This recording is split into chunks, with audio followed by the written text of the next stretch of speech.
but I'm really kind of competing with myself in that I'm like, can I do it again? It's like, if I did it before and I'm good at building the team, building the systems with the technology and can manage clients and sales and marketing, I could do this again. And that's where I'm at. I'm like, all right, so how much? But I have to think about, okay, I could do it again, but remember how many hours it takes from that scale part up to here, right? Hello, everybody, and welcome to the Wednesdays Off podcast. My guest today is Clayton Turner. He has bought, built, scaled, and sold companies in the tech and marketing space. He recently had an 8-figure exit when he sold his last e-learning company to private equity. He is a U.S. Navy veteran, a father of two, an investor, a world traveler, and a consultant to companies looking to scale with their tech and their marketing. Clayton, welcome to the podcast. Hey, thank you. That sounds great. Clayton, I always start off with a question for folks, which is, tell us a little bit about what you do and why it's meaningful for you. You want to dive into that a little bit? Sure. Yeah. I am an entrepreneur at heart. My focus and my superpower is building and scaling companies, figure out problems and solutions, and building teams, managing different projects. And as a consultant, now that I've sold my last company, as a consultant, I get to fix various problems in various industries, and I get new challenges every day. I love it. So tell us about Leadly. Leadly is your newest venture, right? Yeah, Leadly is my agency part of my consultancy. So I'm a fractional CMO to various different companies. And I only take on a handful of clients at a time because we're solving some pretty sophisticated problems with either the driving of traffic or sales or conversions or all three. And I was doing this and trying to outsource every part of what I was doing as a consultant. So I started building a team. I went to South America. I said, all right, if I'm going to do this, I'm going to build another agency because I had an agency before I bought my last company. I'll tell you that in a little bit here. So I said, okay, I'm going to build another agency. So I said, well, if I'm going to do it, I'm doing it in South America because they're on East Coast time, and it's only a 4-hour flight for me to get down to Colombia. So I went first I went to Argentina and spent few beautiful weeks there, recruiting and remote working and enjoying myself. And I fell in love with Argentina, hired somebody there. Then I went to Bogota and then Medellin, and I created a little marketing team that all have different skill sets. Now I don't have to, whenever like my clients need something, I don't have to go to Upwork every time or Fiverr or whatever. I have a team that can do specific things, right? And you do them well, and they're reliable, and so you can make it really easy for your client to implement the strategy to come up. Yeah. And I have a international WeWork membership. I have an office all over the world, and then wherever I go, we can gather together in a WeWork room and conference room and work together, collaborate a few times a year. And it's helpful to have that so that you're not always outsourcing to a third party. Listen, they don't have every skill set. We still outsource to third party for certain specific tasks. It's good to have a team, and that's why I said, well, I'm a branded. That's why I got Leadly. I'm like, okay, so I have an agency, right? But my core focus is in the fractional chief marketing officer role, helping companies solve specific sales and marketing problems, and now implementing tech and AI into their sales and marketing process. Thank you for that background. I can imagine we can go into so many different directions. You have such a rich history, such a series of companies that you've built and scaled and exited from. I want to start though in the beginning. I usually ask folks in preparation for these calls, what's a lie that you believe other people hold true that has really unlocked you? And you gave me two, but one that you gave me, which seemed that it was close to your heart, is that you don't need a high college degree to succeed in entrepreneurship. And I know you went to the Navy. So tell us a little bit about your story and tell us about why it's so meaningful for you. Like, who is it that you think is kind of going, oh, I really got to go to college, but I don't really want to? Send the message to those folks. Yeah. So when I knew early on that I was not going to go to college, I told everybody in my family, in my life, it's like, I'm not going to college. I'm not sitting in a classroom. I'm just not made for it.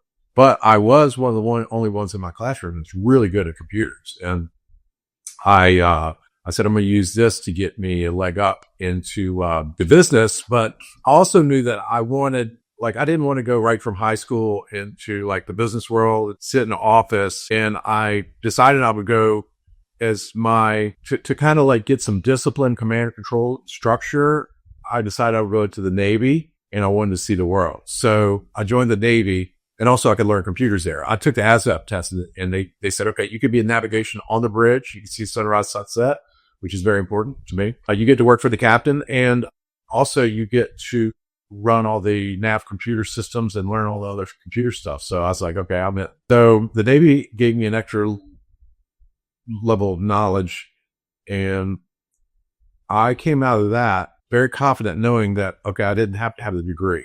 I've got some real world experience, and I got to see the world. And then my confirmation on that was when I came out of the Navy, I applied for jobs in corporate America, and I got picked up by GE back in the Jack Welch days and got hired immediately. Was in the GE building in New York. Within a month after getting out of the Navy, and in one of the conference rooms, I was standing in one of the conference rooms, and I looked around, looking out over Park Avenue, and I was like, holy shit, I made it without a degree. Here I am. And I'm getting paid a huge money compared to most people because I just stuck with what I knew I could do and what I could learn with the computers and the value I can add to a company. So that broke the belief on you need a degree to succeed. I figured that out as soon as I got out of the Navy. No, you don't. And you also knew what to do, and you also worked on it. It's not like you're like, oh, I don't have a degree and I don't know what I'm going to do, so I'm just going to get some odd job. You had a purpose, you had a calling, and so you found an opportunity to pursue it. So I think that's the important part for people to take away. Young people, if they're listening, it's if you know your calling, college is not the only pathway to pursue your calling.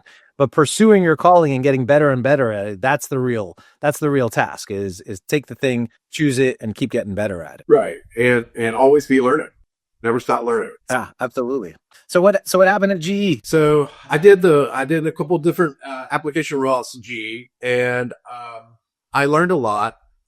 Started to get bored because after the rollouts were done, I was traveling all over the world for them, which was exciting. I liked that part. And as soon as the rollouts were done, we'd have these long meetings.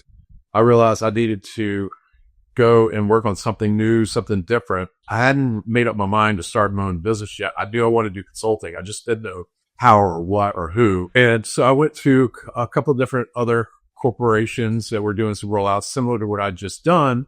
And I did a couple more rollouts in some different corporations. One of them was Reynolds Metals, and the S told me, we talked about what I want to do next. And I made it clear I was probably going to jump off and do some consulting at some point. And he said, okay, well, I need 4 developers, and I can't hire them as W-2. If you'll put them in under your business, you can pay them X, I'll pay you Y, you'll make a good profit. You just manage them, and then I'll put them through you. It's commonly done all the time because we're not W-2 and people. And I said, okay, cool. All right, I'll do it. Now all of a sudden I was a tech staffing project management consulting firm. That was my start. And that was my slow exit from 2 jobs in corporate America and my entry into entrepreneurship. Did you scale and exit that company, or what happened with that first company?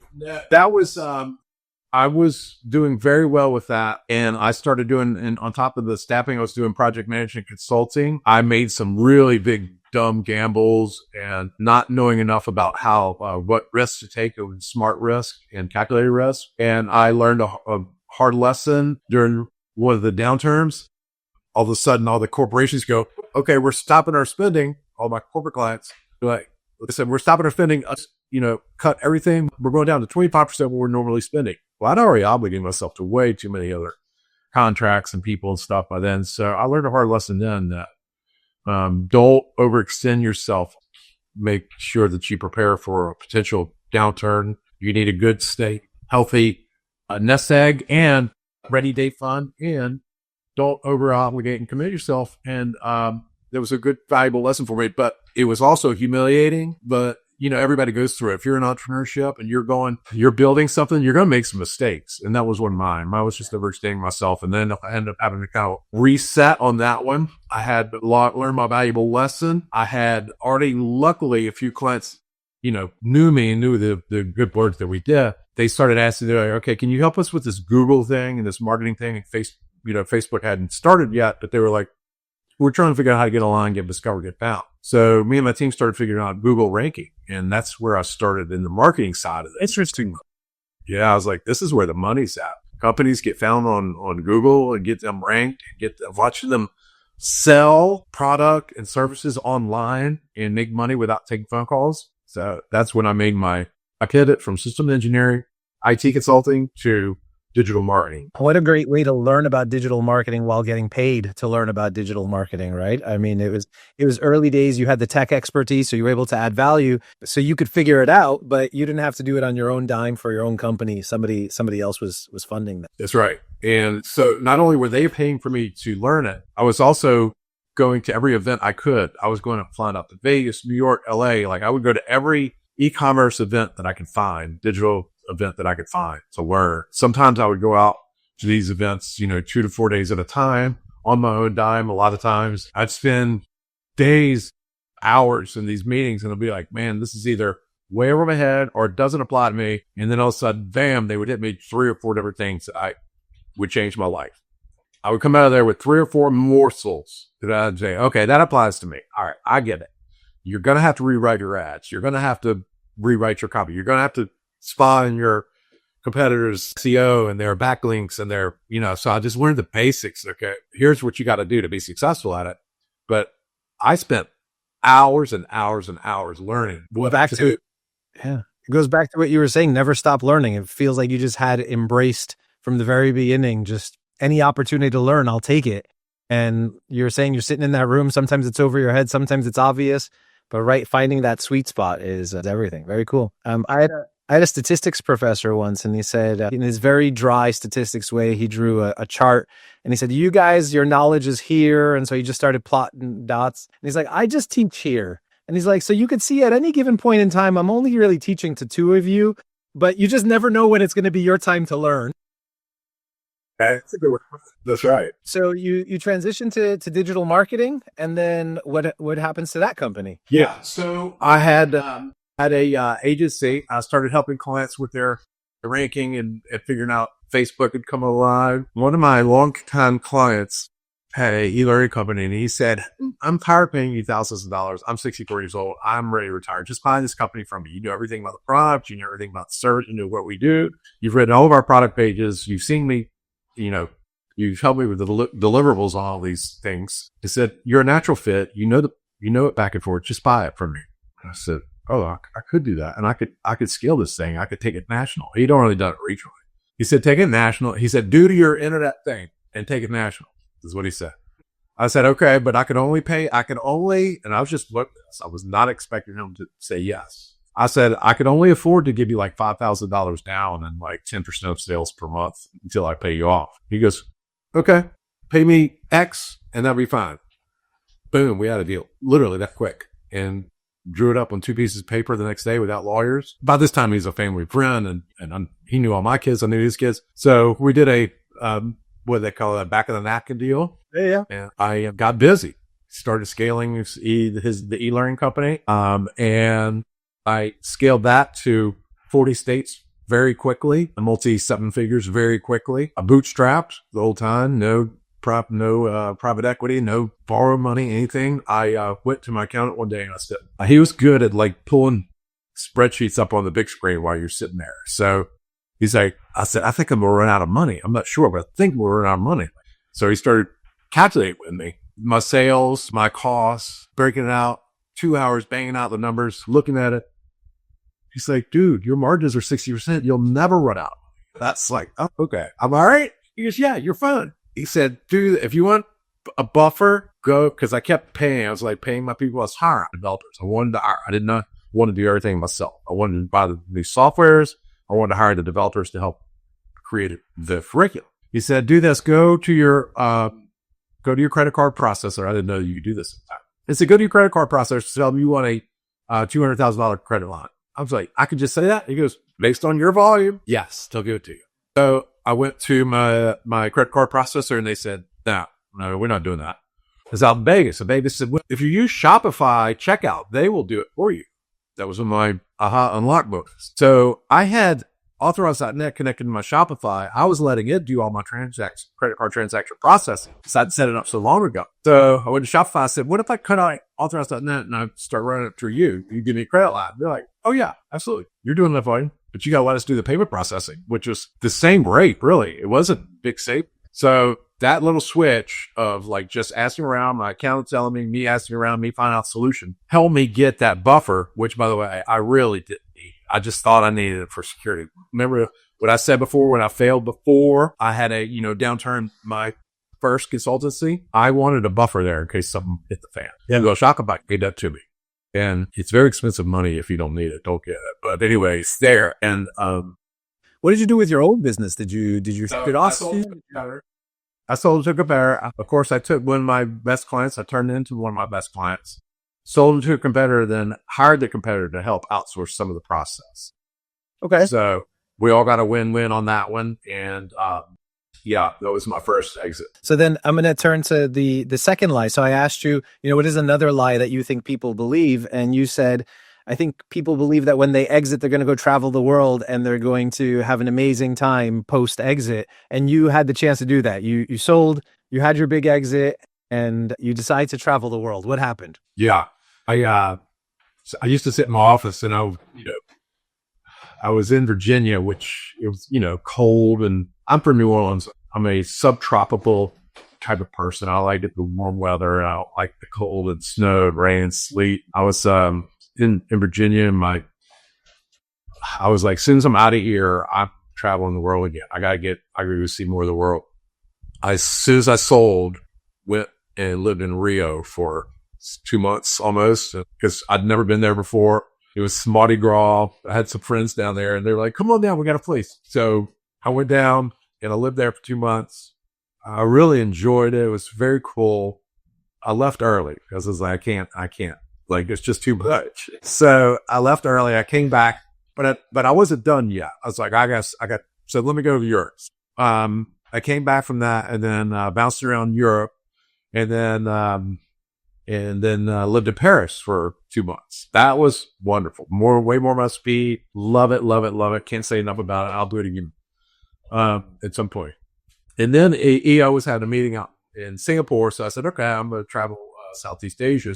I went over early. We had a meeting in Singapore for a few days. I said, I'm going to go book in this one. So I went ahead of time over to Bangkok, did a meeting in Singapore. Then I went to Phuket. And I don't know if you've ever been to Phuket, but it's one of the most beautiful beaches, islands in the world. It's a chain of islands. Oh my gosh. I didn't expect to fall in love with Thailand, but I did. The food, the people, the culture, friendly, and the dollar goes a very long way. And so I came out of that, and then I was getting kind of bored and restless, I guess, because I like figuring out problems. I like fixing things, and now it was useless. I was not doing anything. And then I came back. Came to a meeting in EO in Austin, to EO Deal Exchange, and this guy Alan was on stage speaking, and he's a friend of mine now. And he said, most entrepreneurs go through depression as soon as they sell. I was like, whoa, that's where I'm in depression right now. I'm just filling up with all these little trips, and I'm not doing anything. And I had to think about that. That got to me. I was like, yeah, I am depressed. I lost my team. I lost my purpose. I lost my, meaning. So anyway, it happens. Entrepreneurs, when they have a baby, you sell the baby, you lose your team. It happens. You lose your purpose. You like, what am I even here for? What's the good? What good am I? What purpose am I serving? So at that point I said, okay, I'm going to, and I had already had a few people in my network group, to my friend group, they were like, can you help us with our marketing? Can you help us just, give us as much as you can or as little as you can?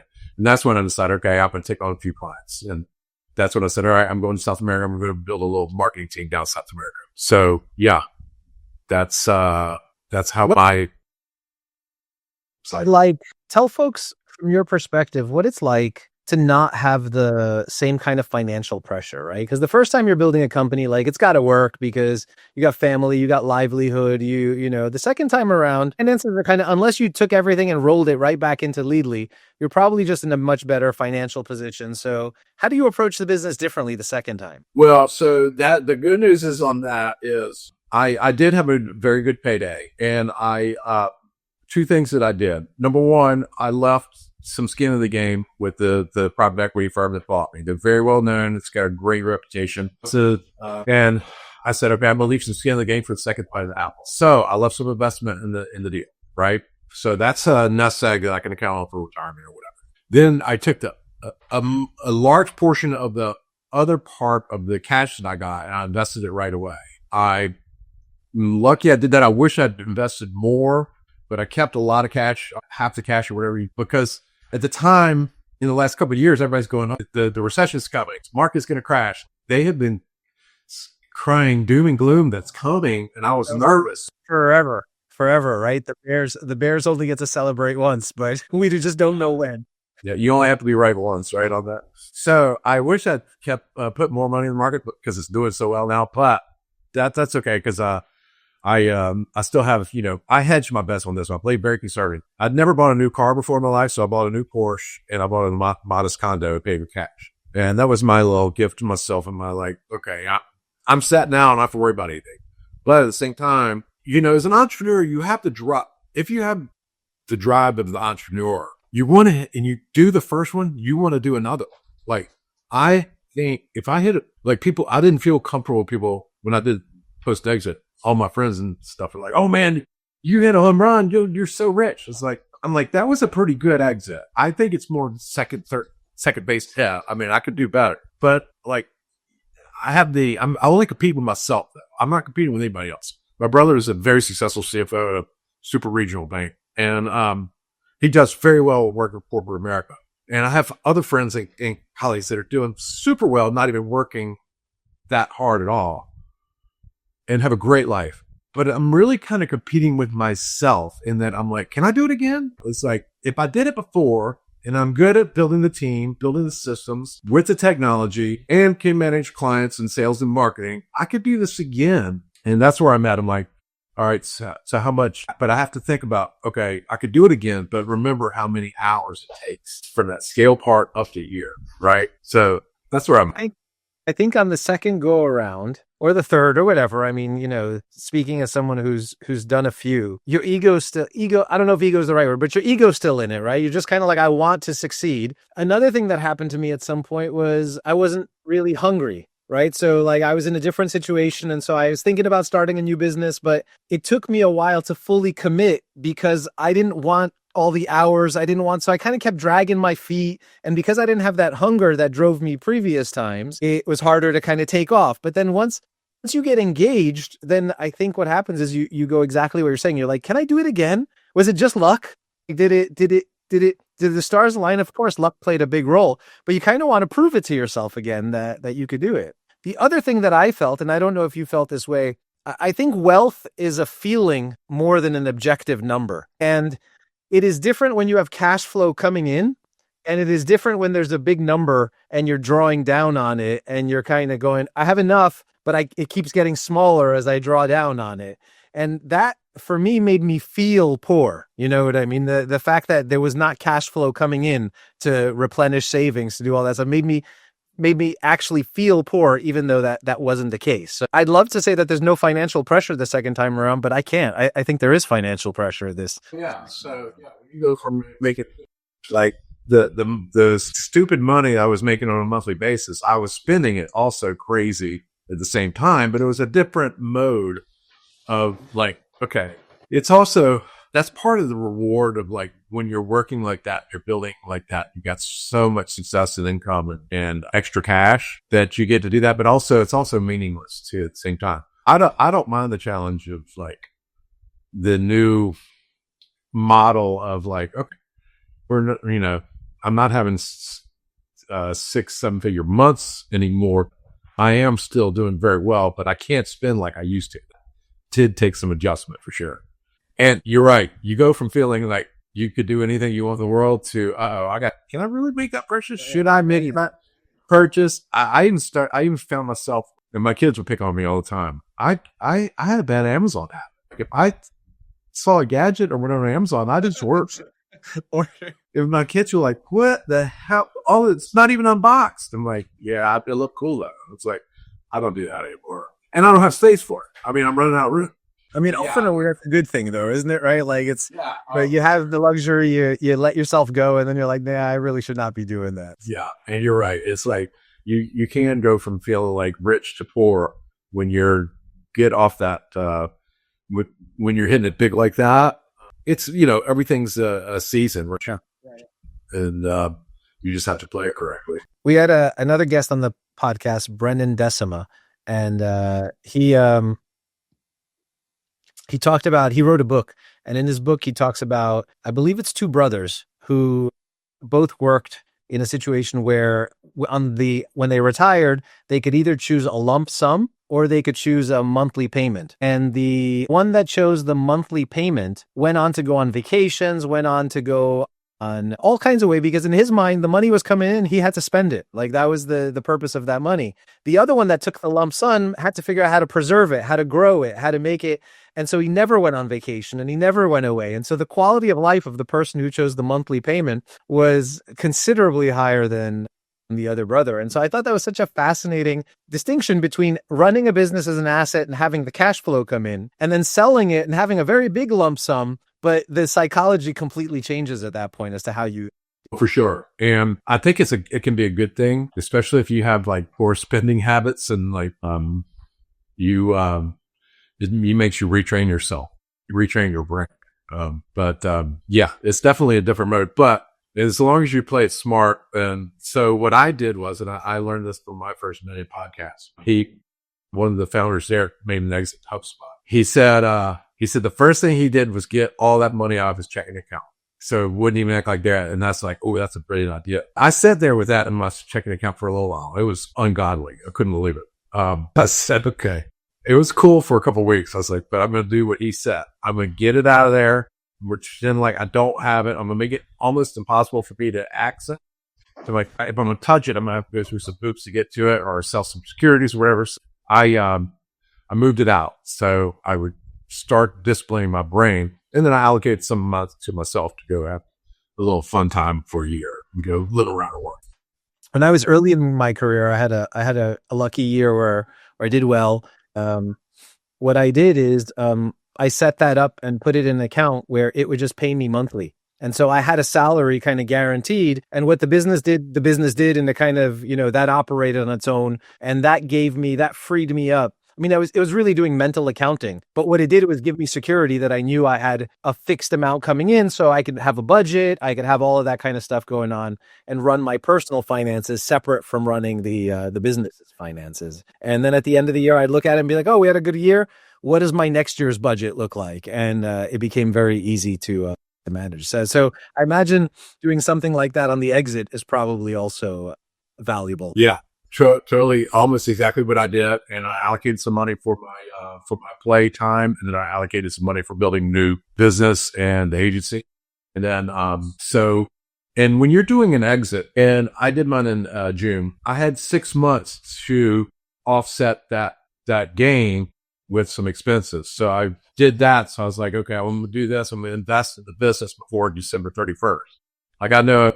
One of my colleagues made a $20 million exit, and he did it in December 31st. I'm like, if you do an exit on December 31st, you have no time to offset that gain. Unless you have a deal lined up that day of December 31st, you get the deposit that morning, and you sign the paperwork that afternoon. Heads up to any entrepreneur. If you're closing a deal, do not close on December 31st. Try to close on June 1st, but it's going to take you 4 months anyway to figure out how to offset that tax. Can you close on January 1st? Like if he had just pushed it a day, or it's 6 months? No, it counts towards that tax year. My question is so it's in the tax year. So if he, instead of doing it December 31st, if he had just asked to push it a week, he would have had the whole year to figure out how to allocate that. Yeah. Okay. Yeah. So don't even close on December 1st. If you're doing a big deal like that, you need time to put stuff in place, and you're not going to close on this. You're going to be putting so much effort into the close of December 1st. If you try to do it November 1st to December 1st, you're going to be putting so much effort in closing that deal that you're not going to have time to scope out how you're going to offset the tax write-off with either real estate, property, equipment, or whatever you're going to invest in. So keep that in mind. I know we can't talk about the specifics of your deal, but could you let us into like what it was like to go through it, put together a data room, prepare your team, who you shared the information with, who you didn't? Can you share some of that experience with us? Sure. Yeah, I can share the broad strokes. And it's helpful for people to know. And luckily, because of my IT background, I had already kind of prepped the data room. I knew that was going to be the hardest part to put together. So I had my team. I had already still started building the data room 2 years before I made the exit because. So maybe, I don't know, maybe some people don't even know what a data room is. So why don't we start? What is a data room? So when you go to exit, the first thing that the buyer is going to send you a link. They're going to say, here's a link to our data room. Upload all of your files, all of your contracts, all of your HR, all of your financials, document you signed for the last 3 to 5 years, your real estate, everything. And it's called a data room because they want a snapshot of everything that you've done. And even stuff that you've executed. And the only thing I didn't expect was they were asking about a real estate deal I had done in years prior to the exit. I bought, sold a building, and I did it with the company name, but they still wanted to see a big word about it because if I no law concern with it. That one set me off. I think I let my lawyer have on that one. I was like, this is ridiculous. We're not doing this. I mean, why? So data room, get your data room ready, get your contracts. So what I did before them, I told my team, I said, every contract, we got an HR folder, we have a legal folder, we have contracts, we have real estate, everything is signed, every financial, every P&L, everything needs to go into that folder that's associated with the contract and the paperwork because they're going to ask us for some point in the future and we want it all in the same location. So having your data room ready, big benefit to the founder because when you go to exit, they're going to ask you 40 million questions. And a lot of those questions are going to be having to do with data room and all those contracts and agreements and records. What are they trying to assess? Are they trying to figure out what liability they're getting exposure to? Are they trying to figure out how much integrity your numbers have? Like, what are they really trying to assess? Yeah, they're trying to gauge their risk management on, okay, what have you done? What agreements have you entered into that they're going to, because even if you're doing an asset purchase agreement, and I'll walk through some of the, you asked me about the stages of mine, but what they're doing looking at your data room is seeing what liabilities they may have. They don't want to take on any risks that, and a lot of owners, they don't disclose things. Let's be honest. Either people forget or they think that if they don't bring it up, they don't have to disclose it. That's not a good, it's going to come out. They're going to do a DD, due diligence on here. So it's better to be forthcoming on that. But before you even get there, you're going to get an LOI. You know what an LOI is? And then when I was there, that's how, when I got into EO, I was at a point where I was trying to figure out how to negotiate these deals. And you asked about the genesis of my deal. I started getting letters from private equity. And I was like, okay, I took 1 or 2 calls. I was like, let me see. I'm like, I sent the first one. I sent him my financials. And the guy was very nice. He was bird dogging for a PE group. He wouldn't tell me who he was working for, but he was a broker out of North Carolina. Really nice guy. I sent him my financials and he said, okay, here's what they would offer you today. Just looking at it, I was like, nah, that's not enough. He goes, but here's the good news. If you keep scaling the way you're scaling, this time next year, they'll offer you Y. I was like, I'll take that. So he said, okay, keep growing. I'll call you back in a year. I had 3 letters in my desk. By that time, I'd got 3 offers or 3 interest letters from private equity. So I kept 3 of them on my top desk. So when I hit that point where it was like, I was ready, I called that guy first. Then I called 2 others. I said, okay, I'm ready. Here's my financials here. Give me an offer. Well, I went to my lawyer and my accountant and said, okay, well, how am I going to do this? And they're like, I don't know. Just bring us a deal and then we'll tell you. I was like, no. I need like negotiation help. I need there's only so much books and YouTube videos that can help you. You got to have an advisor. And my buddy in Atlanta, Dave Asorno, he was all over. I did another side deal with him and I'd watch him all over Atlanta, all over Facebook, all over the world, hiking Machu Picchu with the same group of 12 people or whatever. I was like, what is that? He goes, that's EO, man. They got one in Tampa. You need to go join. So at that point, I was starting retrieving, getting offers. I joined EO in Tampa and they hooked me up with Matt, who had just done an exit. Well, anyway, so the genesis of the offer is you get the offers. I started bounce them against each other. I was like, okay, let me get a few offers. I'm taking the best one, guys. And, I got some advice on how to get the best. They say, you can't pit these guys against each other. They say, you can't pit our offer against somebody else. I'm like, well, listen, either you give me an offer or you don't. You don't have to give me an offer, but I am taking multiple offers. You're not going to marry the first one when it comes, like here, whatever else.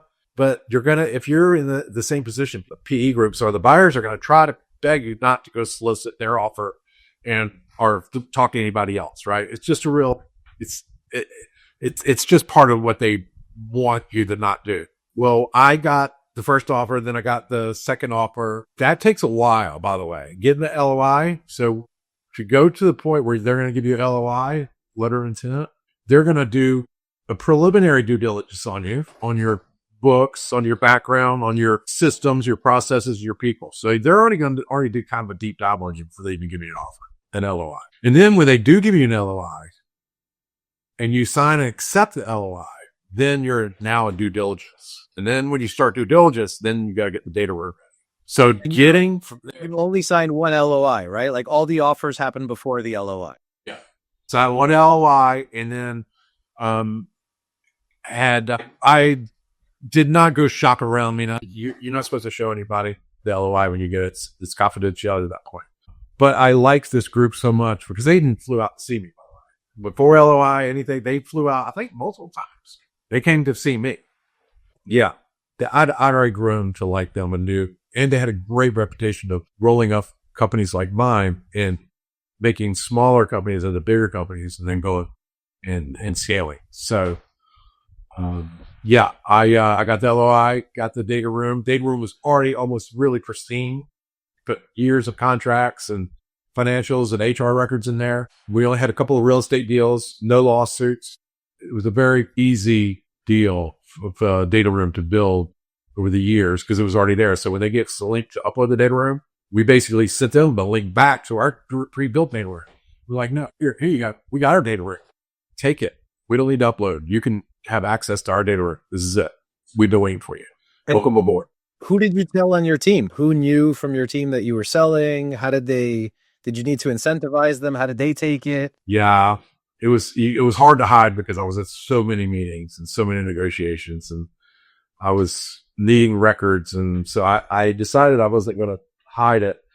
And they knew that we could only grow. So I knew that I would be able to grow. I was growing double digit year over year.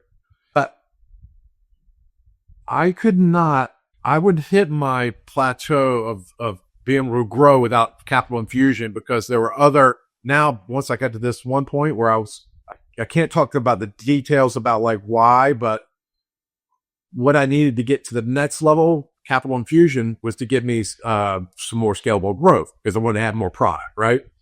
But to do that, I'd needed not only capital infusion, but I'd also need talent or people with those skill sets. Now I'd be getting out of my wheelhouse of the knowledge that we had in-house that I would have to go hire out, and then I have to go comply with more states. So there's a lot of moving pieces and parts to scale. So, and I told my team, I said, without that, what we could do is we could be small mom and pop, like a lot of our competitors in this business, and we can just stay small, keep it all. But we're vulnerable at that point. Like we're going like this. Now we're flattened out. And what are we going to do? We're going to capitalize it or we're going to sell it? Then maybe, everybody's going to sell it to the right people and you guys will still have a job. They all do.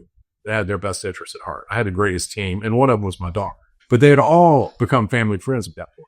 We all did our Christmases together. Our summer, I'd get houses in different locations, and dinners and stuff, all that. So we were all kind of like family, but they took it. Okay. They do. I hadn't. Did they all stay with the company after you? I don't know if that's something you can talk about, but did they all did.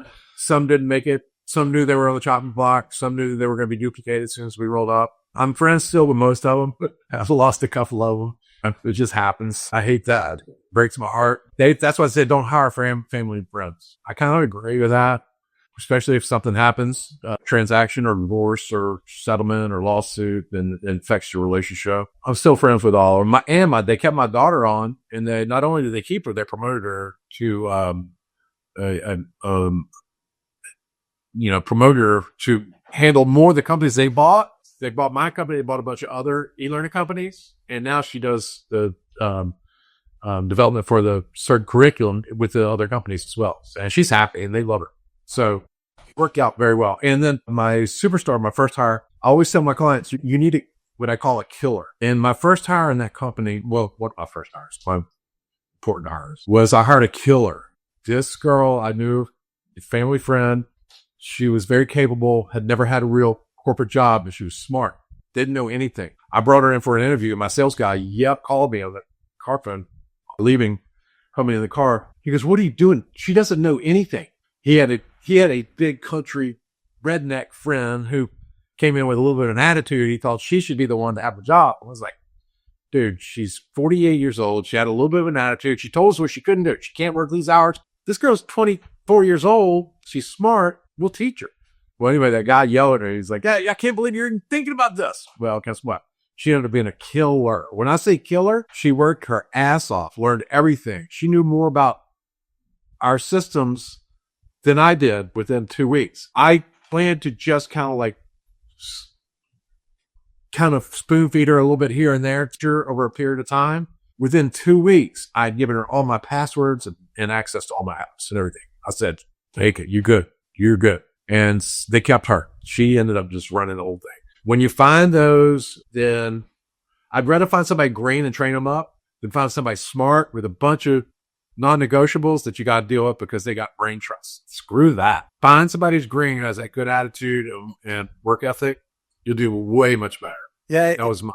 It's a hard one, right? Because as entrepreneurs, when we see potential, it's easy for us to kind of gravitate towards potential because we resonate with it. So we're like, "Oh, I'll hire that person. They have a lot of potential." And I've always found that I tend to err too much and maybe hire, I don't want to say too green, but for a long time, I didn't have my selection process right. I was like, "Oh, this person has potential. They look hungry.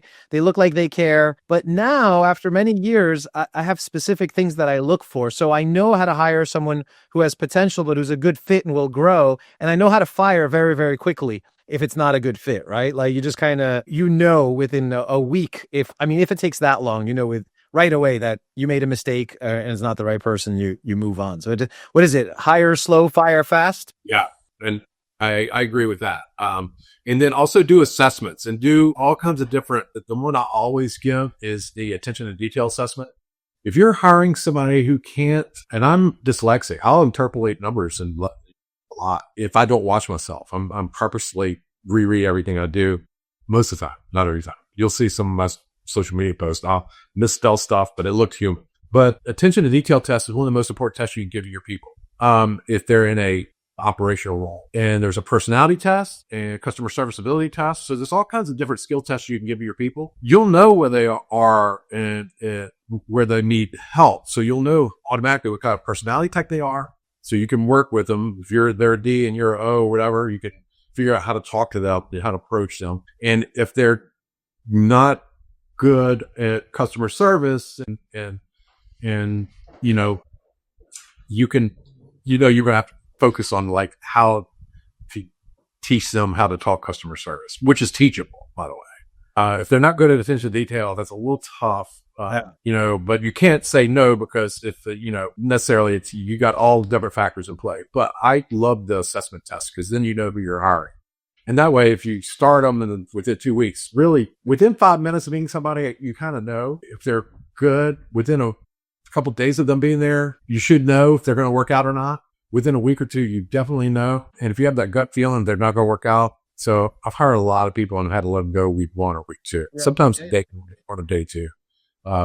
And one of them was because they didn't get along with the team. Like I thought the person was great.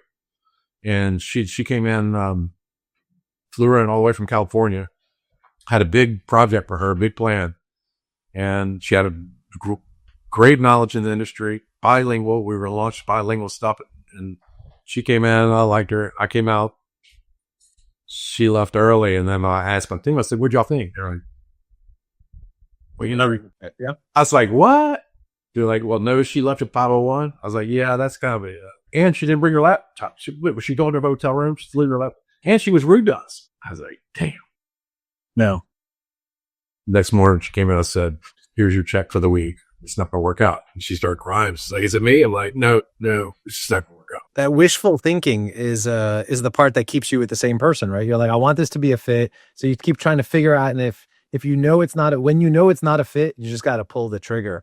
And half of that is also, like you said, just the more I know about the culture of my company, the more I can tell if somebody's a good fit, right? So the more intentional I am about building a certain kind of team, a certain kind of ethic, a certain kind of conscientiousness, the easier it then becomes to know if somebody's a fit or not a fit pretty quickly. You talked about, I think you were talking about personality assessment. You mentioned DISC. Was it DISC there that you were using? DISC is one of them. Myers-Briggs is one of them. What did you use for attention to detail? Which assessment did you use for that? So there is, that one came off of, give me 1 second, Test Gorilla, I think. And is it called attention to detail test? Yes. And so this website, Test Gorilla, is a place that has these assessments for hiring. Yes, yeah, Test Gorilla. Yeah, and it takes about 10 minutes, and it gives them a series of letters, numbers, sentences. I think it flashes on the screen for them and makes them rewrite it. Makes them to combine recombine stuff together or whatever. It's a really good 10-minute quick test. I would have to really focus to be good at it because I'll interpolate stuff and misspell, but it'll tell you if they're good at attention to detail. That's one of the biggest challenges when you're doing e-commerce, especially when you're doing e-learning in so many different ways of messing up and making mistakes. We found a lot of people that previous to us weren't paying attention to the detail, and we were getting fussed at a lot by customers that were getting bad info and we're like, damn, we didn't, it's all right. The customer's right. We're doing it wrong. So it was very important for some of our positions, people doing course development, especially. Yeah, that makes perfect sense. You don't want somebody to hand you some copy and it has typos and words out of order and you're missing a period or something like that. You want to know that somebody's dotted the I's and crossed the T's. Okay, so I should have put this one in. I'm going to read a few hooks, and I should have put this one in the last question you asked about selling the business. So I was able to sell my company for a very good multiple, but you know what the buyer paid a premium for? Not my skills. They paid for the system to work without me. I was truly one of those entrepreneurs that had a system in place that allowed the company to run itself. A founder-dependent company doesn't get as big a multiple as a founder-independent company. It's a company that's founder-independent. Is there a book that you had there, or is that just an insight? No. So one of the things that we do in our consulting side and marketing side is we build an AI master prompt for each of our businesses, including our own. So before I got on this interview, I had my personal master prompt go out and do a background on your podcast and some things that I could say and do and help and add value to your podcast. What it did is it goes out and looks at your podcast, and it already has context about me and my master prompt. It marries up what it thinks I could say to add value. That's what I did. I said, I'm going on the podcast. Give me 20 salient points I can add in here. And oh, by the way, in marketing, they always say speak in hooks. When you're doing these videos, speak in hooks. So that way we can pull out little videos. And I tell my clients this. We can pull out little snippets so we can use it for your social media later. So that's my thing. That's what I do. I got my master prompt doing it for me. Another system I have in place. So maybe, I could have asked the question, for example, what's the most important thing when somebody's thinking about selling their business? And then the editor can just take that and put it before whatever you said before about the hook. So we can try that. Okay. You want to give me the next one, or you want to go backwards? You want to tell me what I should ask, or you could just rattle off. If I was just to say to you, and then maybe this will give them a series of hooks, right? So I might say, Clayton, what's some of the wisdom you really want to share from all your experiences? Like, what are some of the things you really want to highlight for people? Okay, so on the marketing side, I'm going to say the businesses that are winning right now aren't just on Google. They're being recommended by ChatGPT and Claude. If AI doesn't know you exist, neither do your prospects. And you're not competing against really other businesses anymore. You're competing against silence. If you're not everywhere, you're nowhere. And you need to stop optimizing for Google and start optimizing for ChatGPT and AI. One of the things that we've added to our toolbox is Reddit. Reddit mentions are huge with AI and ChatGPT. So that's one of the biggest things. There's about 10 top 10 boards that ChatGPT and AI in general go look at. And places like Quora, Reddit, Wikipedia. Wikipedia, you're not going to get on unless you're already a brand. But if you're a small company or a founder, you can get on Quora or Reddit. But you have to do it like a ninja. You can't just go in there and say, and here I am, here's my CPA firm, and here's what I do. It doesn't work like that. You have to go in and add value. You have to go find business forums where they're talking about your business and your industry, and then you have to answer questions and add value. And don't worry about putting a link of your company in Reddit. Just by your name and your company name, AI picks that up. AI knows who you are. When it reads that, it knows what your website is. So you don't even have to put a link in there. But you got to go in there like a ninja, answer questions, and add value. Don't spam. What about things like building custom GPTs? Does that somehow work its way into Yeah, building custom GPTs in the sense that every founder should have their own master prompt. You could call it a master prompt custom GPT. Every company should have their own GPT. The founder should have one, and the company as operating system should have one as their operating system. And the reason for that is, and I'll give you an example of one of my clients. They just hired a operations manager. Well, the fact that we had already built their operating system, their AI operating system for them, she was able to take this. I think it became like a 20-page document by the time we finished with it.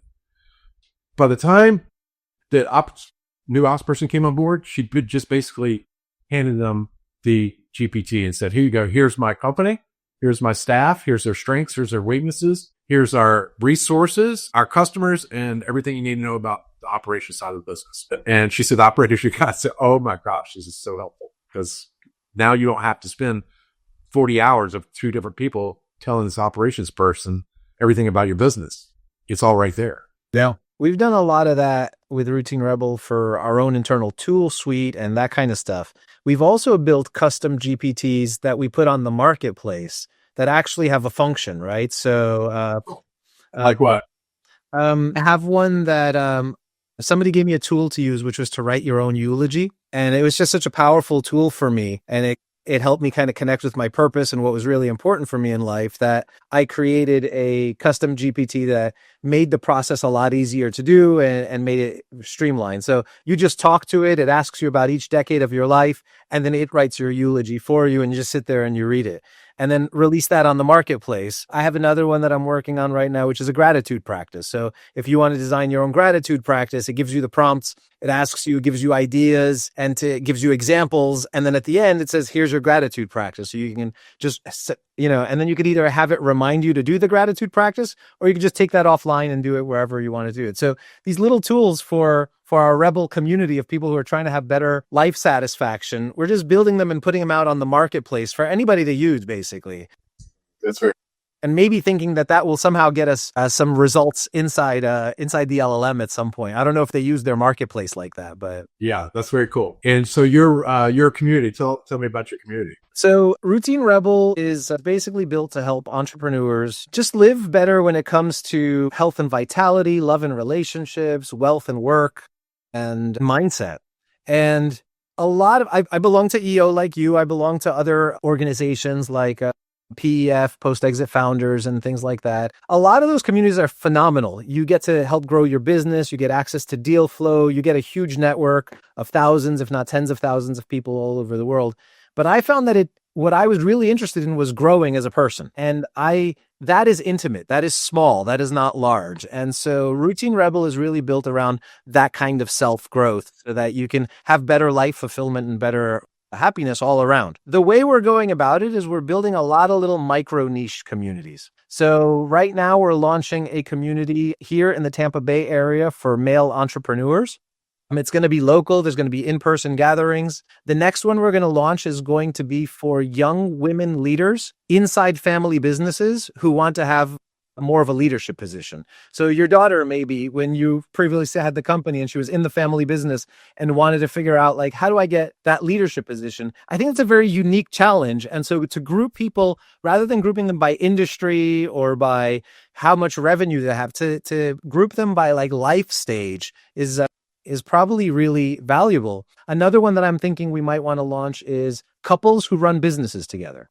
Like, what a unique little niche of just kind of a set of problems, a set of solutions. And so even though all of these people are on a human journey at the end of the day, the chapters are focused like that. Some will be virtual, some will be in person. And then once we have enough of those chapters, I really want to do stuff like going on adventures, doing learning adventures and going and doing some trips and things that feel these experiences like where you get to bond with other entrepreneurs, you get to grow, you get to think about your business, but you do it in this outside environment, whether you're hiking or whether you're blowing glass or whether you're taking a cooking class or whether you're going on a expedition climbing a mountain. It really is about that self-growth. So that's what we're building here. Very cool. Okay. I like it. Thank you. Clayton, thank you very much for being on the podcast today. I really appreciate your time.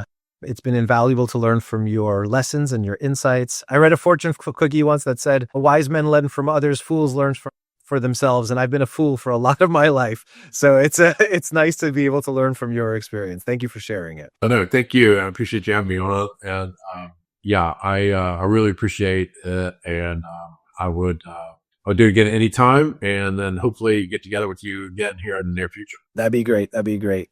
So everybody, thank you for listening. And that was another episode of the Wednesdays Off podcast. See you next time. Cheers. Thank you for listening to Wednesdays Off. If this conversation resonated with you, share it with someone who might need to hear it. And if you're interested in building a life and business with more freedom, intention, and community, visit routinerebel.com to learn more.